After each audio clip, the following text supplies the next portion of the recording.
এই শাড়ি আর ব্লাউজটা আমার বরের ভীষণ পছন্দের। যেখানেই যাই না কেন সেখানেই শুধু বলে তুমি ওই শাড়িটা পরো, ওই ব্লাউজটা পরো।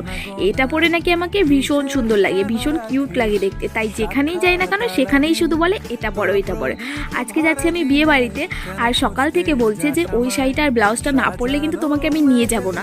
তো বাধ্য হয়ে আমি এই শাড়িটা আর ব্লাউজটাই পরলাম আর কি। এটা পরে নাকি ভীষণ কিউট লাগে, তো আমিও চাই যে আমাকে যেন কিউটই লাগে দেখতে। তো এটা আমি পরে নিয়েছি। তো এখন বিয়েবাড়ি যাচ্ছি, অনেকটা রাত হয়ে গেছে আর কি। তো এখন আমরা বেরিয়ে পড়বো। আর এখানে বিয়েবাড়িতে এসে দেখি এখনো কিছুই হয়নি, বিয়ে তো শুরুই হয়নি। আর খাবার দাবারের তো কোনো খোঁজই নেই। এত বিরক্ত লাগছে বসে বসে, ভীষণ বোর হচ্ছি আর কি। তো চলে আসলাম ফুচকা খাওয়ার জন্য, ফুচকাও দিয়েছে আর কি। তো কটা ফুচকা খেয়ে না ভীষণ লজ্জা লাগছিল, বিয়ে বাড়িতে অত ফুচকা খাওয়া যায় নাকি। তো 4টা ফুচকা খেয়েই চলে আসলাম। আর এখানে একটু পোজ দিতে চাইলাম, কিন্তু সেটা আর হলো না।